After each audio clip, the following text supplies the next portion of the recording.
O Ministério Apostólico De Volta à Palavra apresenta De Volta à Palavra, com o Bispo Alexandre Rodrigues. Uma voz profética, preparando o caminho para a segunda vinda de Cristo. Voz do que clama no deserto, preparai o caminho do Senhor.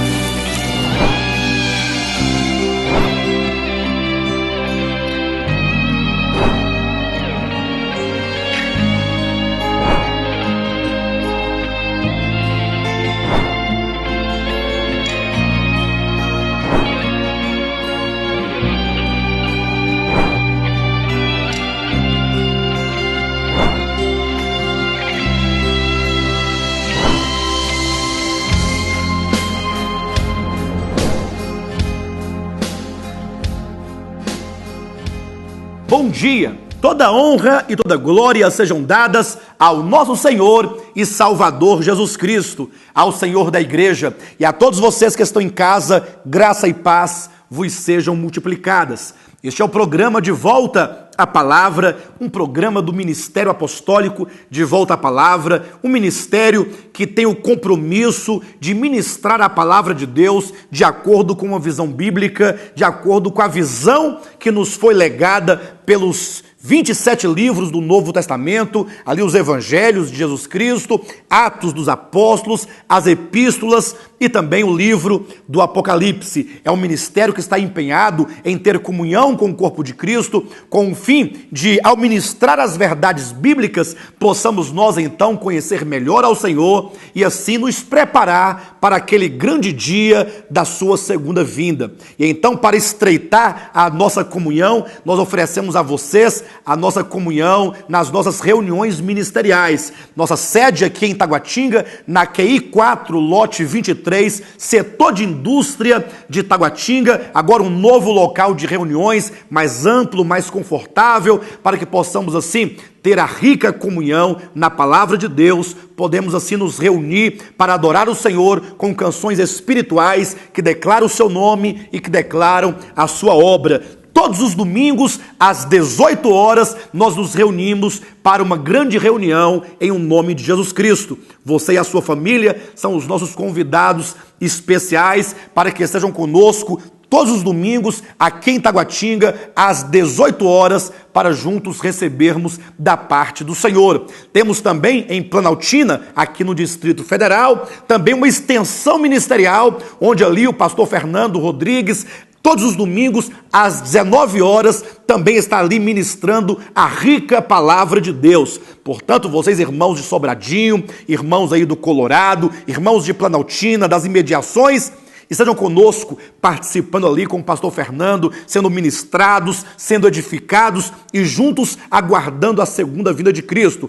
Em Planaltina, todos os domingos às 19 horas. E também em Goiânia, os irmãos de Goiânia agora também podem contar com um local de reuniões, uma extensão ministerial ali em Goiânia, na presidência do bispo Giovanni. Anote o endereço: Avenida Rio Negro, quadra 189, lote 18, Parque Amazônia. Todos os domingos, às 19 horas, o bispo Giovanni está ali ministrando a palavra de Deus, enriquecendo o povo de Deus com a revelação da palavra de Deus, que certamente nos transforma, nos cura, nos salva, nos liberta, porque esta é a verdadeira riqueza que o Senhor tem dado a cada um de nós, os seus servos. Lembrando que tanto em Goiânia como em Planaltina, as reuniões aos domingos acontecem às 19 horas. E aqui em Taguatinga, na nossa sede, as reuniões do domingo acontecem às 18 horas. Todos vocês são os nossos convidados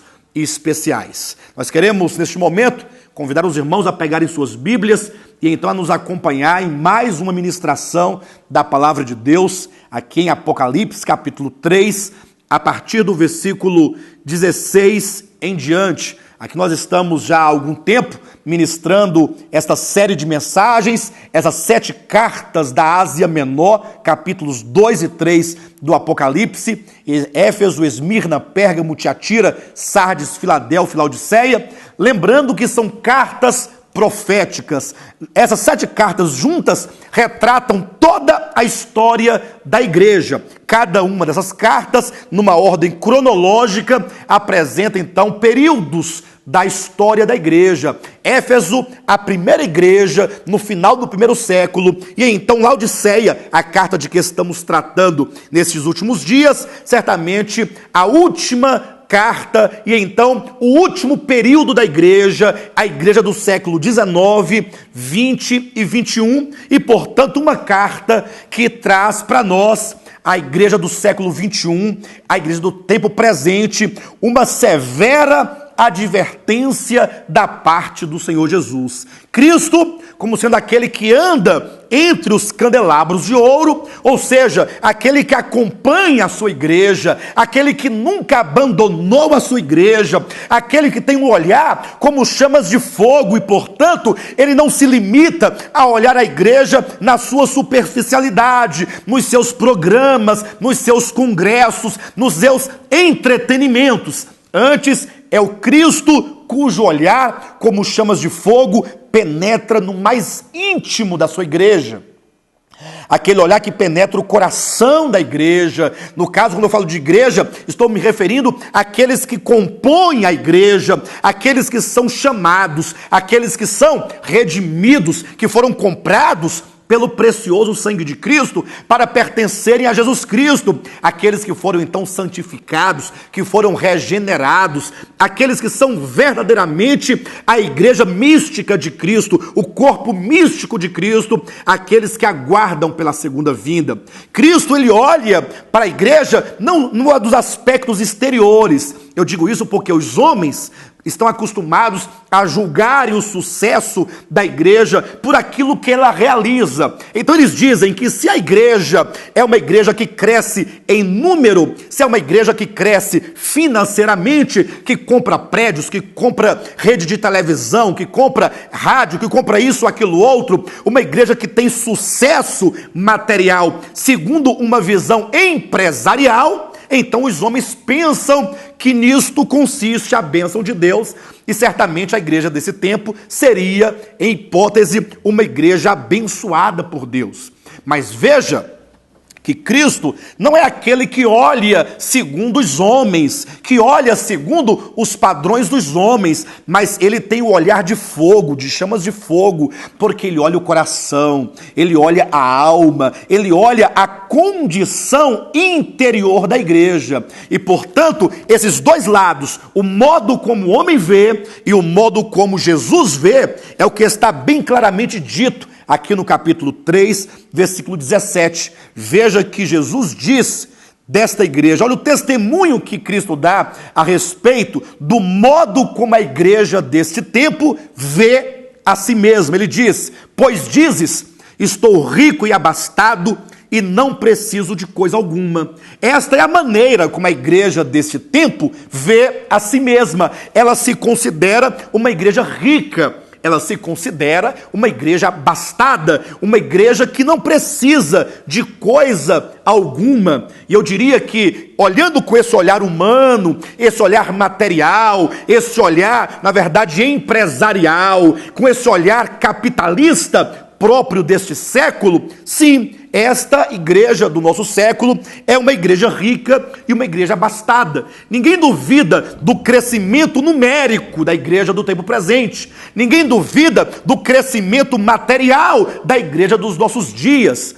Entretanto, Jesus coloca em dúvida a condição dessa igreja quando ele dá o verdadeiro testemunho interior da igreja, dizendo, e nem sabes, versículo 17, que tu és infeliz, sim, miserável, pobre, cego e nu. Queridos, e aqui nós temos, na verdade, um verdadeiro paradoxo. Talvez alguém pergunte, como pode a igreja se considerar rica e abastada e ser, ao mesmo tempo, uma igreja pobre, cega, miserável e nua? Ora, como pode ser ao mesmo tempo rica e miserável? Como pode ser ao mesmo tempo abastada e ser uma igreja desprovida de riquezas espirituais?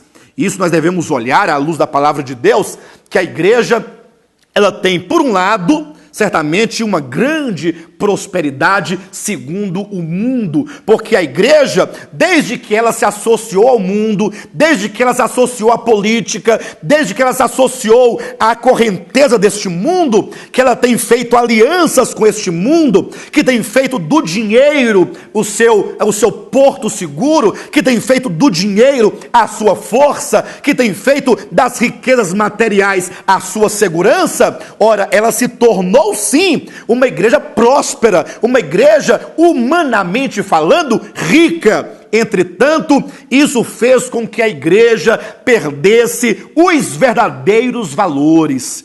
Amados, é preciso que nós voltemos o nosso olhar para Cristo. Quando você olha para Cristo, o Cristo dos evangelhos, quando você lê Mateus, Marcos, Lucas e João, logo você percebe que quando Cristo veio à terra, ele pregava uma verdadeira riqueza que não era aqui deste mundo, que não era aqui desta terra. Pelo contrário, quando Jesus falava a respeito da riqueza humana, da riqueza aqui da terra, tratando-se do dinheiro, como nós podemos encontrar em Lucas capítulo 16, versículo 9, ele chama as riquezas aqui da terra, ele chama de riquezas de origem iníquas. Na verdade, ele quer dizer que a natureza dessa riqueza humana, a riqueza material, tem uma natureza terrena, tem uma natureza iníqua e, portanto, não constitui verdadeira riqueza. Nós podemos ver claramente isso ilustrado na parábola de Lucas capítulo 12. Eu quero que vocês abram a Bíblia e nos acompanhem, porque aqui aconteceu um episódio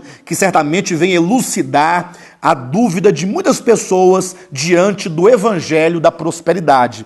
Veja, capítulo 12 de Lucas, a partir do versículo 13, nos diz: nesse ponto, um homem que estava no meio da multidão lhe falou: mestre, ordena a meu irmão que reparta comigo a herança.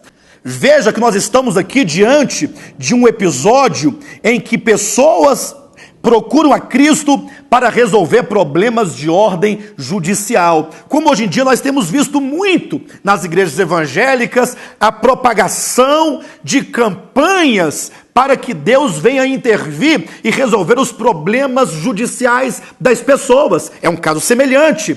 Veja que nós hoje em dia vemos as pessoas falando que Deus vai resolver as causas, independentemente de esses pastores e líderes e pregadores saberem se aquela causa tem um fundamento ou não de justiça. Muitas vezes se propõe que Deus vai solucionar os problemas judiciais, mesmo de causas injustas que os homens recorreram à justiça para ganhar alguma vantagem material. Mas veja que quando Jesus foi procurado por um homem para que ele então intervisse naquele caso, para promover então que se repartisse aquela herança, veja a resposta de Cristo no versículo 14. Mas Jesus lhe respondeu: homem, quem me constituiu juiz ou partidor entre vós? Veja que esta palavra de Cristo, essa repreensão, quem me constituiu juiz ou partidor entre vós, deveria ser falado hoje em alto e bom som no meio da igreja de Cristo, para que ela entendesse que, na verdade, muitas vezes essa busca pela execução da justiça não passa de um coração ganancioso, de um coração que procura possuir as riquezas aqui desta terra. Por esta razão é que no versículo 15 em diante, Jesus passa a narrar aqui uma parábola. Então lhes recomendou: tende cuidado e guardai-vos de toda e qualquer avareza, porque a vida de um homem não consiste na abundância dos bens que ele possui. E então Jesus passa a falar a parábola do homem rico, aquele homem que naquele determinado ano, certamente ele produziu, o seu campo produziu uma abundância de mantimento. Quando aquele homem viu aquela abundância de mantimento, ora, o que ele fez? Ele disse para consigo mesmo: derrubarei os meus celeiros, reconstruí-los-ei maiores, e aí recolherei todo o meu produto e todos os meus bens. Então direi à minha alma: tens em depósito muitos bens para muitos anos, descansa, come, bebe e regala-te. Veja, este é o espírito da teologia da prosperidade, porque o evangelho da prosperidade tem certamente propagado que Deus deve enriquecer o homem para que ele tenha uma alma que descansa, que come, que bebe e que se regala no melhor dessa terra. Mas veja a repreensão de Cristo no versículo 20, mas Deus lhe disse, louco, esta noite te pedirão a tua alma. E o que tu tens preparado para quem será? Veja que esse texto revela a loucura que é o evangelho da prosperidade, ou a loucura que certamente desenvolve-se naqueles que se deixam levar por este evangelho espúrio que procura conduzir o homem a um relacionamento com Deus totalmente na base do dinheiro, na base da barganha, na busca dos bens materiais. Quando eu falo com tanta veemência do evangelho da prosperidade, é porque o evangelho da prosperidade é uma distorção do verdadeiro evangelho. Porque enquanto o evangelho de Cristo procura dirigir o olhar dos servos de Deus para o reino de Deus, para a eternidade, procura dirigir o coração do povo de Deus, ou projetar o coração do povo de Deus para as coisas eternas, o evangelho da prosperidade faz o inverso.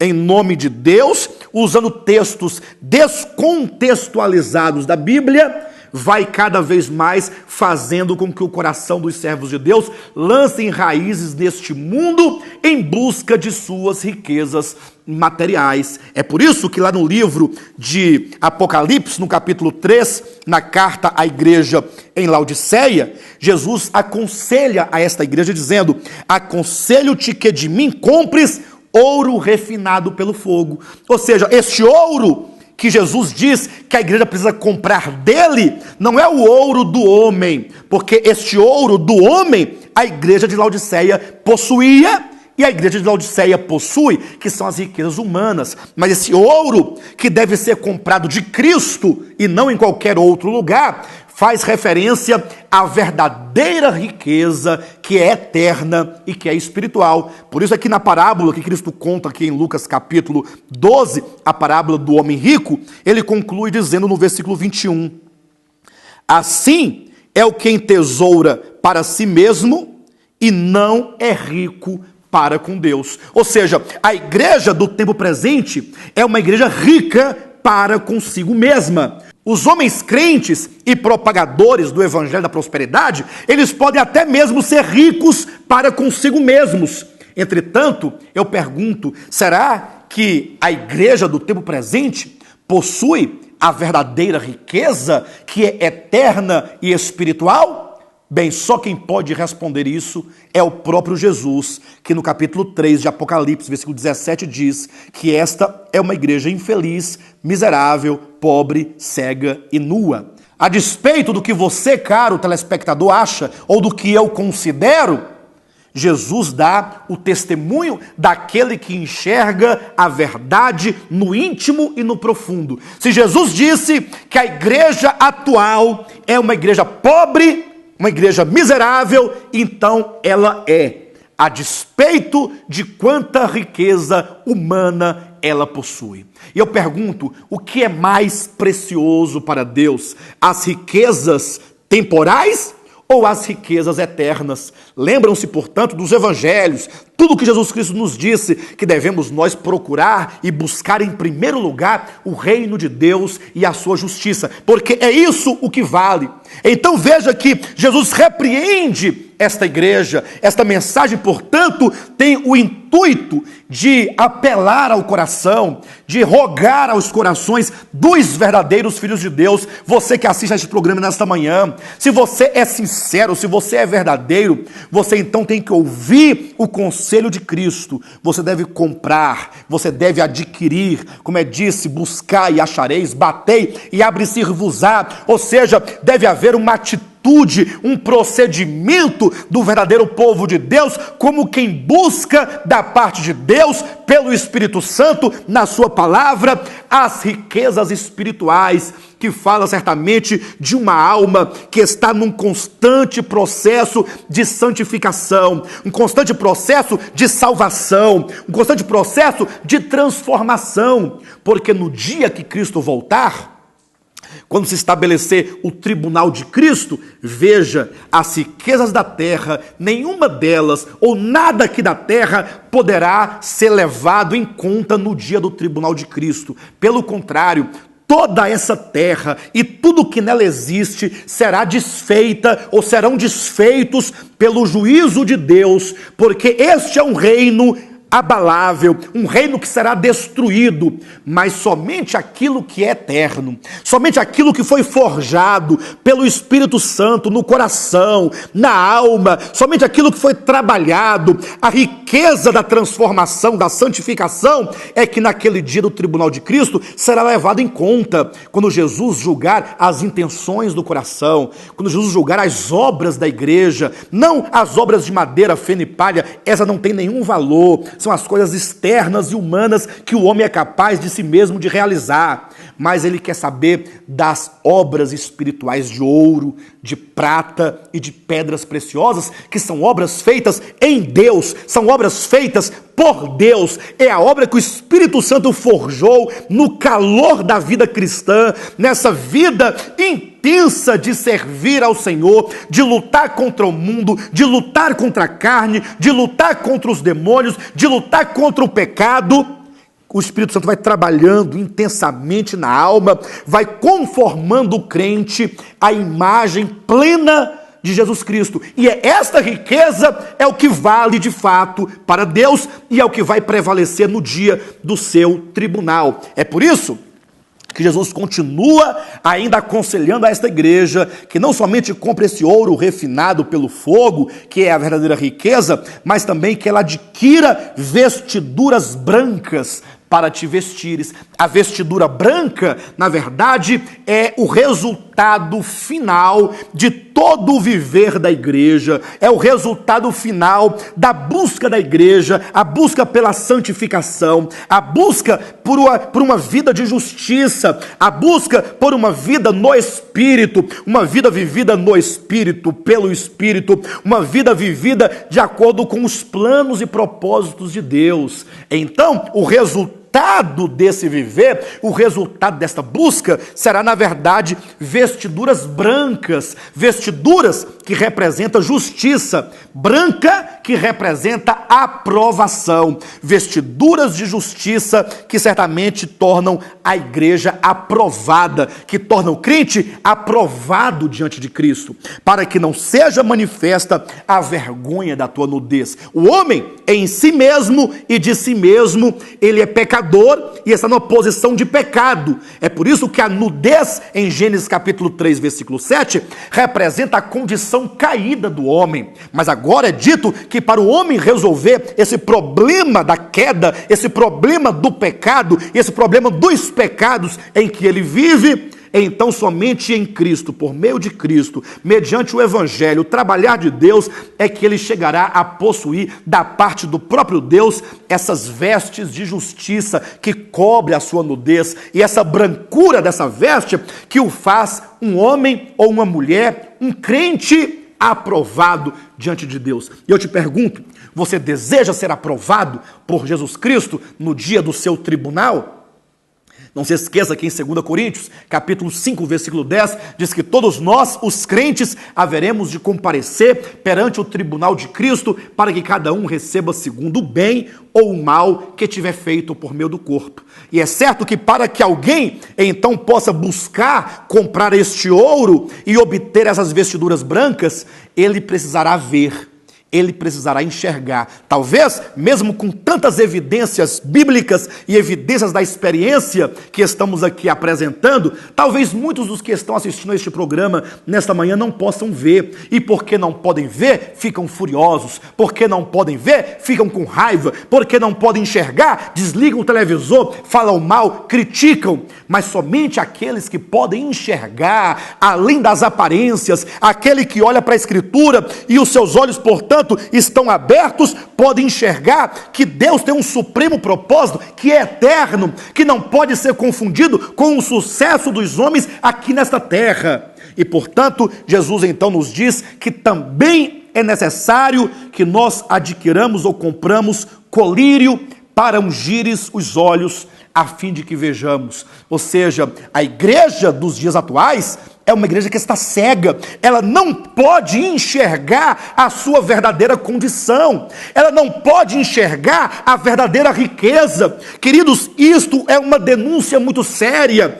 Esse, na verdade, é um testemunho grave que o próprio Cristo traz a respeito de sua igreja, dizendo que a igreja dos dias atuais, ela está incapacitada de ver e de enxergar, e é por esta razão que nós vemos hoje em dia, com tanta veemência, sendo pregado o evangelho da prosperidade, e não somente pregado, mas também aceito. A igreja tem aceitado, tem abraçado, tem se lançado a este evangelho espúrio, porque está cega. E então Jesus nos aconselha que nós compremos o colírio. Você, meu irmão e minha irmã, e eu, e todos nós, toda a igreja de Cristo, precisa do verdadeiro colírio que unge os olhos, que dissipa as trevas, que nos traz visão espiritual. E este colírio, portanto, é a luz da palavra de Deus. A única maneira que nós teremos de ver as realidades espirituais é tirando os olhos do pragmatismo desta época, é tirando os olhos dos segmentos dessa era que se fiam nas riquezas humanas e voltando a olhar para a Escritura. Na medida em que você ler a palavra de Deus, na medida em que você contempla a Escritura, na medida em que você medita na Escritura, na medida em que você tem comunhão na Escritura, na medida em que você procura absorver a verdade de Deus, daquilo que Cristo nos falou, que os apóstolos falaram, então esta palavra vai nos lavando os olhos, vai purificando nossos olhos, e então vai nos trazendo uma luz espiritual que nos faz certamente enxergar o que é o homem, que nos faz enxergar a sua verdadeira condição, a sua verdadeira necessidade, e isso também por meio da oração, como nós vemos o salmista Davi declarando lá no Salmo de número 139, Senhor, sonda-me, tu que me conheces, o deitar, o levantar e o se assentar, então sonda o meu interior e veja se há em mim algum caminho mau e me conduza por veredas planas. Ou seja, quando o homem ele se aproxima de Deus na verdadeira base, ou seja, reconhecendo a sua condição de homem pecador, ainda que arrependido, mas pecador, que carece de Deus, que não pode viver sem Deus, que pode sim viver sem as riquezas deste mundo, mas não pode viver sem Deus, e então ele dirige o seu olhar para o único que é, o único que pode, o único que é o Senhor, que é santo, que é o Altíssimo, e ali então se coloca mediante o estudo da palavra, a meditação da palavra e a contemplação da palavra, essa luz de Deus irradia a partir da palavra no seu coração, que lhe abre os olhos, e então ele pode ver, ele pode contemplar, a sua vida então é mudada, é transformada, e jamais agora ele poderá se permitir ser prisioneiro dos homens, ou da religião dos homens, da ganância dos homens, que este mundo aprisionam mediante essa insatisfação quanto à falta dos recursos materiais, o que os projeta nas incessantes campanhas da prosperidade em busca de dinheiro, em busca do ter, em busca do possuir.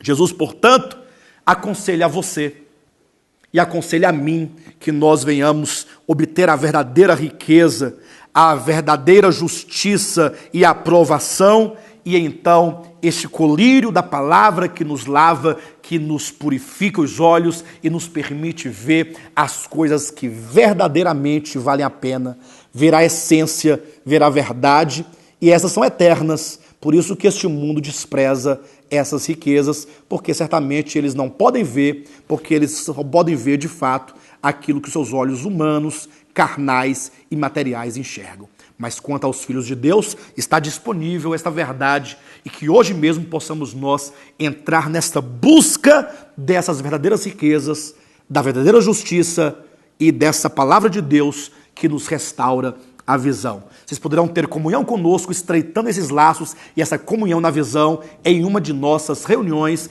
conforme está aí no seu televisor e também no nosso site. Tenham todos vocês um bom sábado e Jesus Cristo é o nosso Senhor.